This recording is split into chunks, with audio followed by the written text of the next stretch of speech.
todos com a graça e a paz do nosso Senhor e Salvador Jesus Cristo. Prazer muito grande nós podermos compartilhar mais um momento do Evangelho, da pregação da palavra. Eu quero, nessa noite, falar sobre o que é o Evangelho.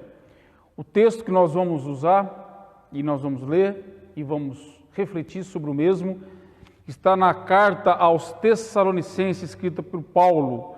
1 Tessalonicenses, no capítulo 1, no verso 2 ao verso 10. Vamos ler a palavra de Deus, depois teremos um momento de oração e assim vamos expor a palavra do Senhor. Diz assim a palavra, no versículo 2. Damos sempre graças a Deus por todos vós, mencionando-os vós em nossas orações sem cessar, recordando-vos diante do nosso Deus e Pai, da operosidade da vossa fé, da abnegação do vosso amor, da firmeza da vossa esperança em nosso Senhor Jesus Cristo.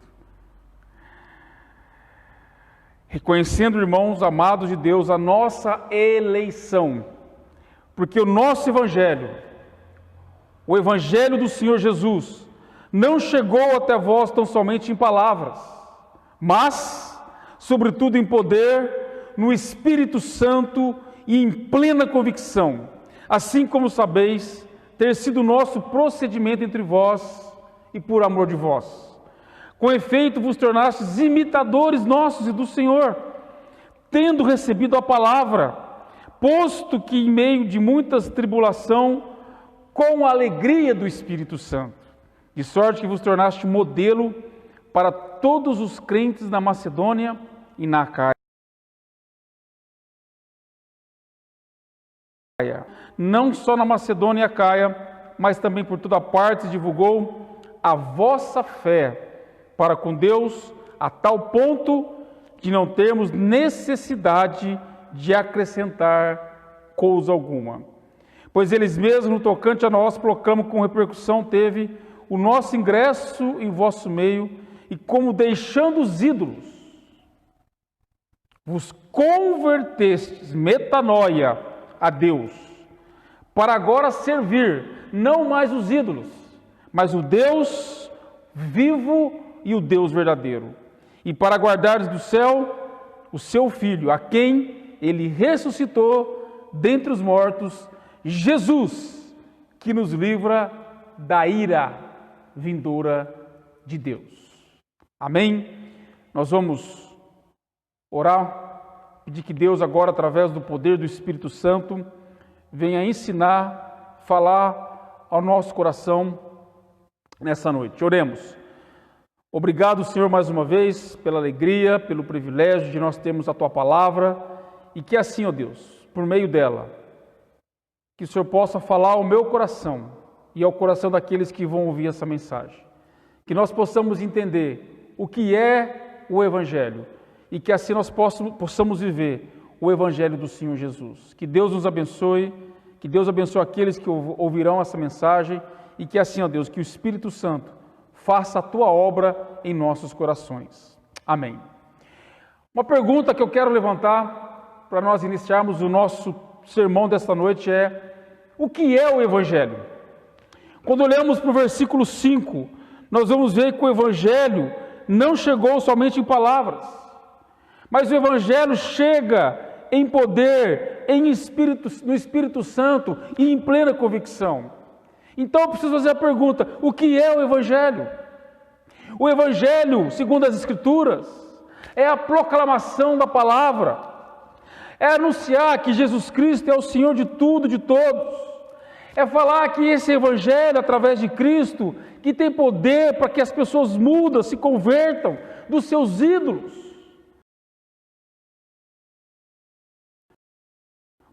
E nós aprendemos que onde não existiu o conceito da soberania de Cristo, não há arrependimento, e não há confissão de pecados, e não há obediência então ao Evangelho.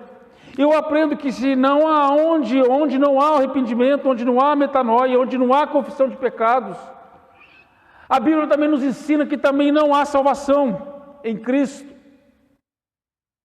Porque a salvação bíblica é nós compreendermos sobre o que é conversão, o que é regeneração, o que é novo nascimento.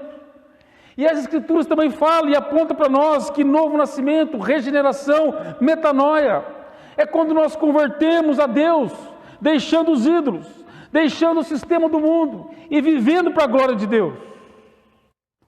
Lembra-me como diz lá em Tiago, no capítulo 4, versículo 4, ele diz que aquele que quer ser amigo do mundo, e o mundo aqui na palavra grega significa sistema, ele é um inimigo declarado de Deus, pois o amor a este mundo é uma negação ao amor de Deus, e o amor a este mundo é uma afronta ao Deus vivo. Portanto, o Evangelho, segundo a palavra de Deus, pregada por Cristo e pregada pelos apóstolos, não é somente para crer. O Evangelho, quando nós vemos nas Escrituras, é um Evangelho que nos leva a arrepender, a transformar nossas vidas, a ser liberto desse sistema corrupto, a se converter desses deuses falsos, a nos libertar dos nossos ídolos, e assim sermos alcançados pela graça de Jesus. Talvez uma das palavras mais negligenciadas nos dias de hoje é a palavra arrependimento. Arrependimento é uma palavra de origem grega. Essa palavra significa metanoia. Mas o que é metanoia? Metanoia significa conversão. Significa mudança de direção, mudança de mente, mudança de atitude e principalmente mudança de caráter. Todos aqueles que passaram pelo processo de metanoia, pelo novo nascimento, pela regeneração, há nessa pessoa um crescimento, aonde essa pessoa busca cada vez mais ser parecido com Cristo. Ela luta contra o pecado, ela rompe com seus velhos hábitos, com a sua velha natureza. E à medida que ela vai crescendo, ela vai se aperfeiçoando, ela vai adquirindo novos hábitos, novos valores, nova vida. E agora ela começa a viver um processo de metanoia para a glória de Deus. Outra coisa importante que nós não podemos esquecer, e isso confunde a mente de muitas pessoas, é que a tristeza não é arrependimento. Muitos de nós vai à igreja, muitos aceitam Jesus, mas continua vivendo uma vida rebelde, continua vivendo uma vida no pecado, continua vivendo uma vida se auto-justificando. E nós podemos dizer claramente que isso não é conversão. Nós precisamos aprender que deixar de lado alguns pecados grosseiros não é arrependimento. Vamos lembrar dos fariseus. Os fariseus dos dias de Jesus, eles eram expert na lei, na religiosidade, mas o próprio Senhor Jesus os criticavam, porque o coração deles era um coração corrompido. Jesus chama os fariseus de hipócritas, de fariseus, de pessoas que negavam de fato a verdadeira conversão. Jesus chamou os fariseus de sepulcros caiados. Eles tinham uma religiosidade, eles tinham uma capa externa, mas o próprio Senhor Jesus, que é aquele que sonda os nossos corações, sabiam que por dentro deles estavam fedendo, cheio de imundícia. Queridos, você que está me ouvindo nessa noite, nós estamos vivendo um tempo difícil, um tempo onde vivemos muita religiosidade, pouca conversão, muita religiosidade, pouca espiritualidade.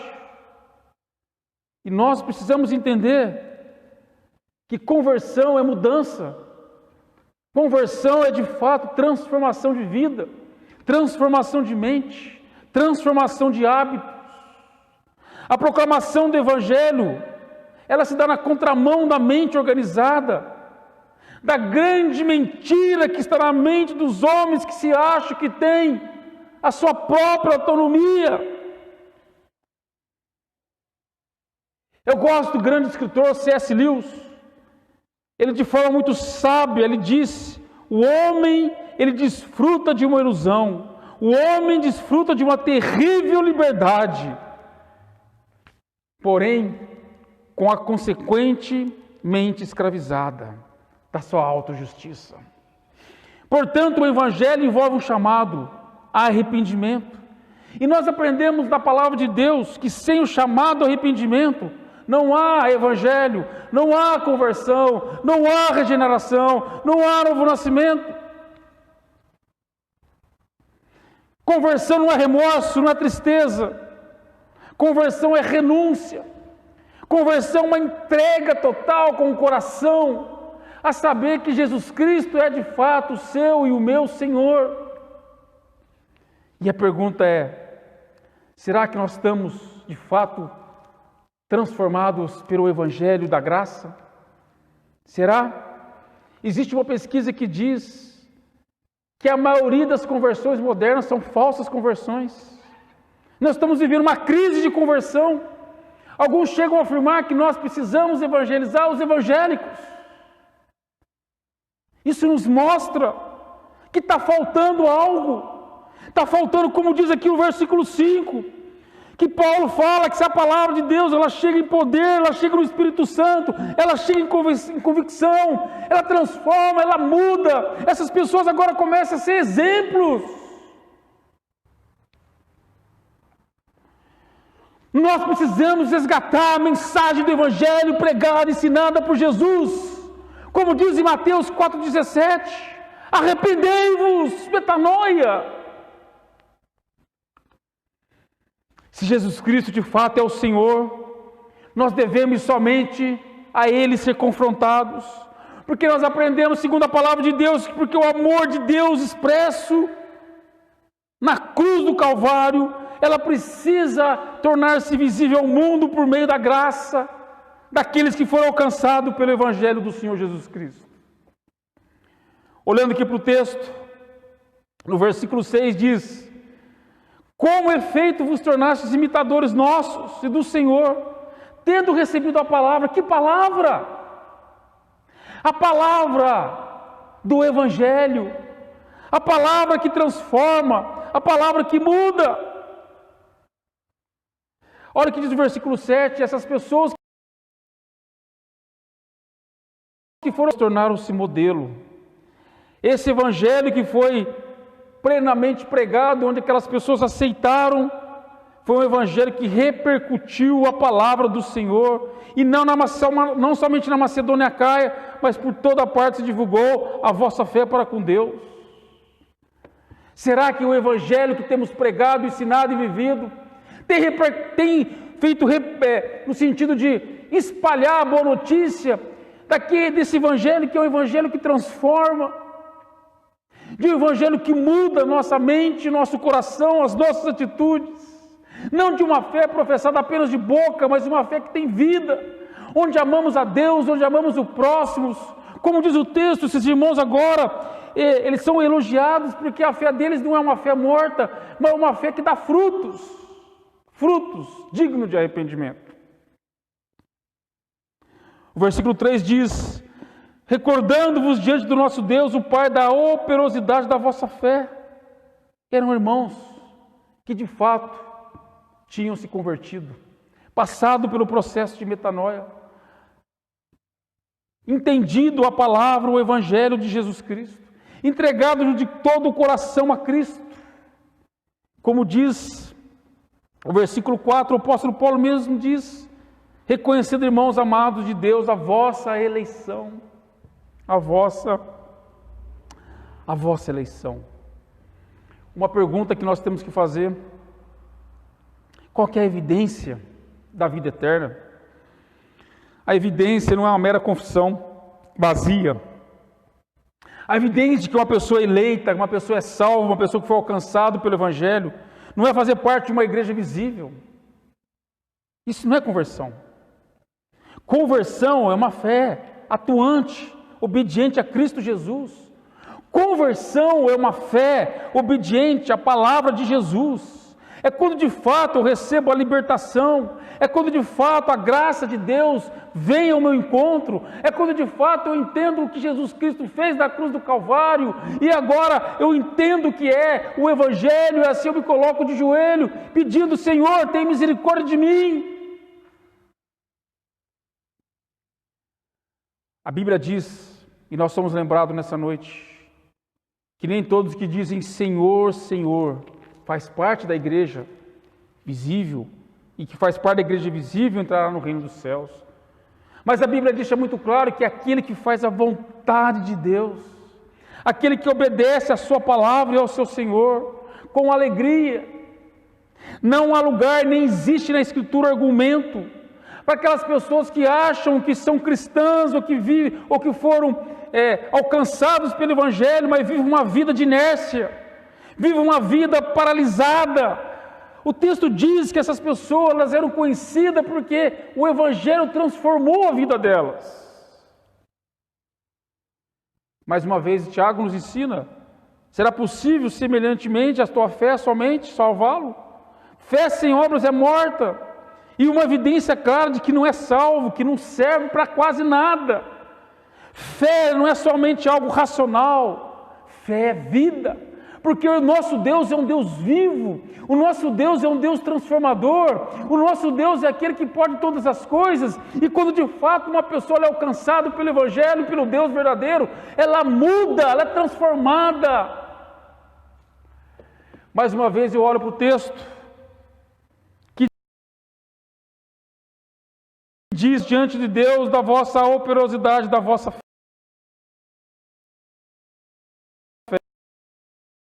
Mas, com efeito vos tornaste imitadores do nosso Senhor, tendo recebido a palavra, porque de vós repercutiu a palavra do Senhor, não só em Macedônia e Acaia, mas também por toda parte se divulgou a vossa fé para com Deus. Pois eles mesmos, tocante a nós, proclamam que repercussão teve, deixando os ídolos, convertendo ao Deus verdadeiro para servir ao Deus vivo. Evangelho é transformação. Igreja não é clube religioso. Igreja não é lugar de ponto de encontro. Igreja, de fato, uma igreja que preocupa e proclama o Evangelho de Jesus, é um sinal claro do reino de Deus nessa terra. É o local onde nós devemos proclamar que só Jesus Cristo é o Senhor, que só Jesus Cristo salva, que só Jesus Cristo liberta, que só Jesus Cristo transforma. E nós, como igreja do Senhor Jesus, nós somos chamados para que nós possamos proclamar esse Evangelho no poder do Espírito Santo.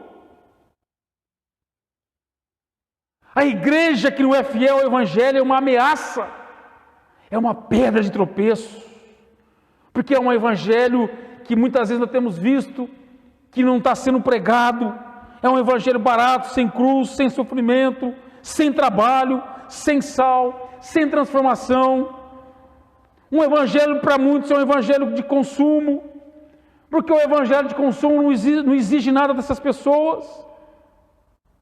E a Bíblia diz, queridos, o que Jesus pede de nós é renúncia. Nós deixamos, quando nós temos encontro com Jesus, nós somos chamados a levar a cruz, somos chamados a arrepender-se, a mudar de direção. E a verdadeira conversão é quando de fato eu entendo que a melhor coisa que eu tenho é quando eu entendi aquilo que Jesus Cristo fez na cruz do Calvário por mim. Entregar a vida a Jesus é fácil. Proclamar com palavras ou professá-lo é fácil. Difícil é viver. Difícil é fazer o que ele nos pede. Lá em Lucas, no capítulo 9, no verso 57 ao verso 62, eu quero convidar você para que você, junto comigo, acompanhe o texto. Em Lucas, no capítulo 9, a partir do verso 57. Diz assim: indo eles caminho fora, alguém lhes disse: seguir-te-ei para onde quer que fores. Mas Jesus lhe respondeu: as raposas têm seus covis, as aves do céu têm os seus ninhos, mas o filho do homem não tem onde reclinar a cabeça. A outro disse Jesus: segue-me. Ele, porém, respondeu: permitas-me primeiro sepultar meu pai. Jesus insistiu: deixa os mortos sepultar os próprios mortos. Tu, porém, vai e prega o reino. Outro lhe disse: seguir-te-ei, Senhor, mas deixa primeiro despedir-me dos de casa. Jesus replicou: ninguém que tem posto a mão no arado, olha para trás, é apto para o reino de Deus. Seguir Jesus é renúncia. Seguir Jesus é algo que nos custa. E por isso que o Evangelho deve ser ensinado, pregado, proclamado. O Evangelho é o Evangelho verdadeiro que faz com que a gente possa renunciar os nossos ídolos, os nossos desejos, as nossas vontades, para que nós possamos estar diante daquele que é o Senhor dos senhores e Rei dos reis, com a nossa vida totalmente colocada aos seus pés. O Evangelho da cruz, ao Evangelho que exige de nós renúncia a muitas coisas. Nós podemos ver vários textos.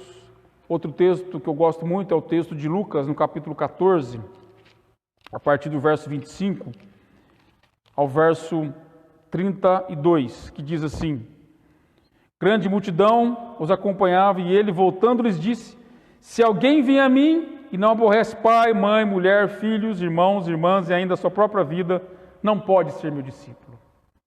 E qualquer que não tomar a sua cruz e vier após mim, não pode ser meu discípulo. Não pode ser meu discípulo. Os dois versículos para que nós possamos ganhar tempo. Você pode ler seu texto em casa, mas aqui nós somos chamados e lembrados mais uma vez que ele diz: qualquer que não tomar a sua cruz e vier após mim, não pode ser meu discípulo.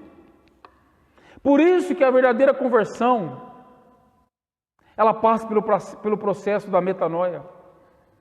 A fé sem arrependimento não é uma fé salvadora, é uma crendice. E é por isso que muita gente fala que crê, mas não gera fruto de arrependimento. Aliás, eu tenho ouvido muitas pessoas falando que arrependimento hoje é algo estranho. É pedir muito para as pessoas.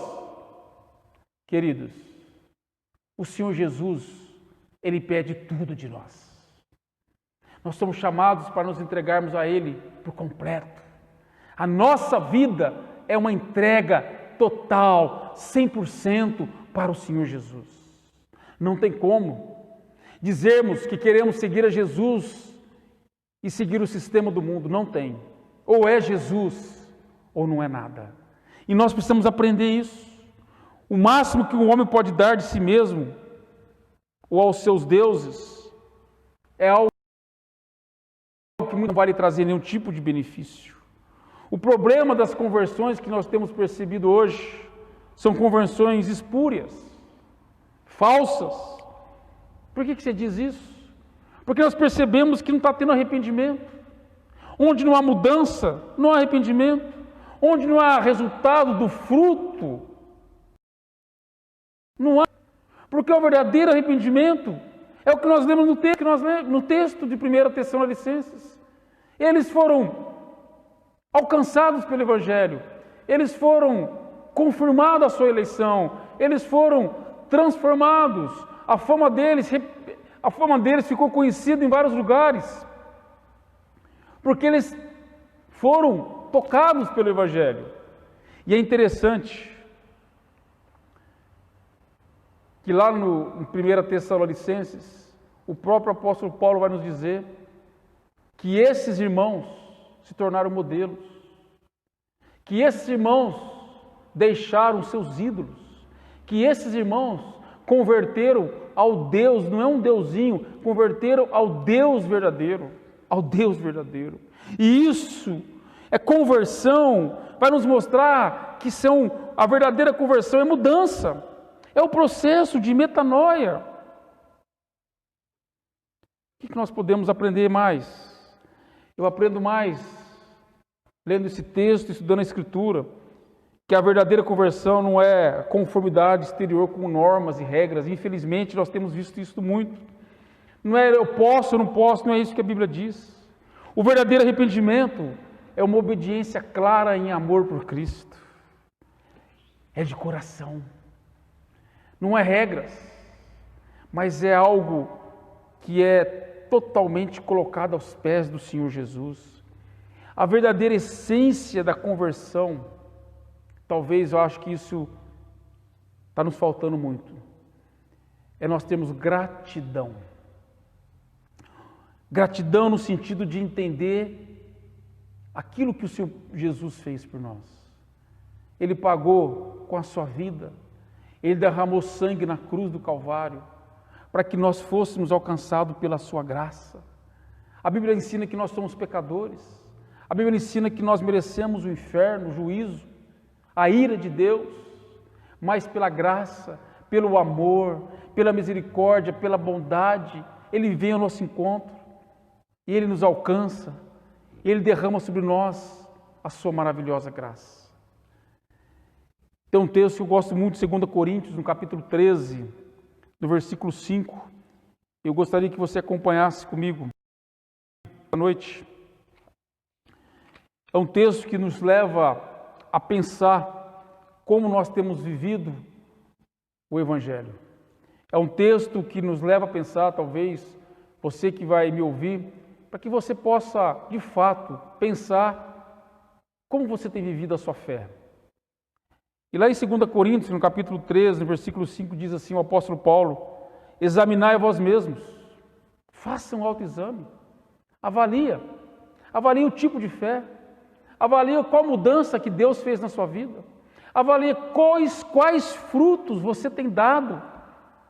Ele diz aqui, examinai a vós mesmos se realmente estáis na fé, provai-vos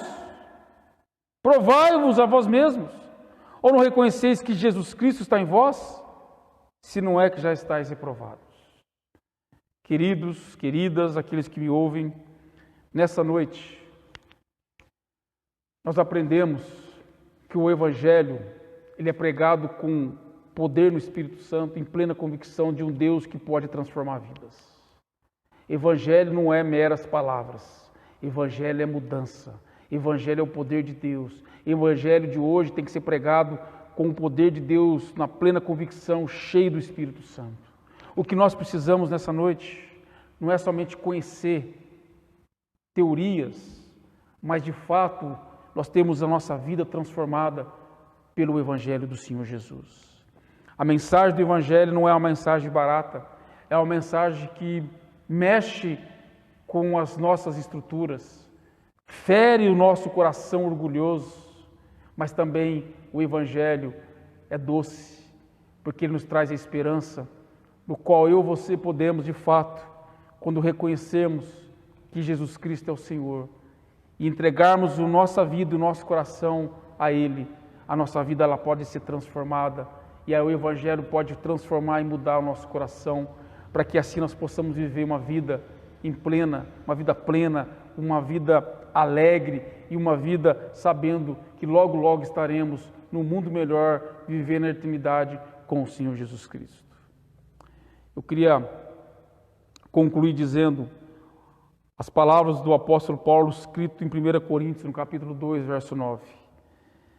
Nem olhos viram, nem ouvidos ouviram, nem jamais penetrou em coração humano o que Deus tem preparado para aqueles que o amam. Eu sei que o sistema que nós temos hoje, o sistema do mundo, são tantas coisas para nós fazermos, são tantas distrações, entretenimentos. Hoje nós estamos vivendo essa pandemia, hoje nós estamos vivendo uma crise política, hoje nós estamos vivendo uma crise econômica, hoje nós não sabemos muitas vezes o que vai acontecer amanhã, mas quando eu olho para a palavra de Deus, quando eu olho para a Escritura, eu recebo essa palavra de esperança, uma palavra que me faz lembrar que vale a pena eu entregar a minha vida 100% aos pés do Cordeiro Jesus. Eu queria encerrar dizendo que eu não sei como você está vivendo a sua vida, eu não sei se você tem 6 meses de igreja, se você já tem mais de 30 anos, se você diz ser religioso ou não, se você professa uma fé ou não. O que eu quero lembrar você nessa noite é que Jesus Cristo é Senhor, que a palavra de Deus é viva e verdadeira, e que todos aqueles que de fato entregam a sua vida a Cristo, as suas vidas elas passam pelo processo de metanoia, e as suas vidas elas são transformadas, e as suas vidas são de pessoas que são transformadas, são pessoas que dão frutos, não porque é algo no sentido de fazer obras, mas é algo que é feito por amor. Elas entendem que vale a pena estar aos pés de Jesus. Eu não sei como você tem vivido a sua vida, eu não sei como você tem proclamado a sua fé, mas eu quero lembrar nessa noite que vale a pena nós vivermos uma vida com Jesus. E vale a pena nos lembrarmos que apesar desse mundo, apesar dessa crise que nós estamos vivendo, um dia, todos nós, aqueles que são eleitos, aqueles que foram alcançados pelo Evangelho, não estarão mais sobre a ira de Deus, mas estarão vivendo no gozo, na alegria perene, aos pés e aos braços daquele que é o Senhor de tudo e de todos, Cristo Jesus. Que Deus te abençoe e que você nessa noite possa colocar a sua vida diante do altar de Deus, proclamando e crendo e entregando aos pés de Cristo Jesus. Amém. Vamos orar? Obrigado, Senhor, mais uma vez, pela palavra, que o Espírito Santo possa continuar, ó Deus, falando ao nosso coração. Não é nas palavras do pastor Wesley, mas é no poder do Espírito Santo. Não é eu que mudo ninguém, mas é a palavra que transforma. É Cristo Jesus que entra no coração das pessoas e que faz mudança radical. Que no nome do Senhor Jesus, que todos aqueles que ouviram essa mensagem possam, de fato, se colocar aos pés daquele que é o Senhor de tudo e de todos, Cristo Jesus. Que Deus abençoe em nome de Jesus. Eu agradeço. Amém.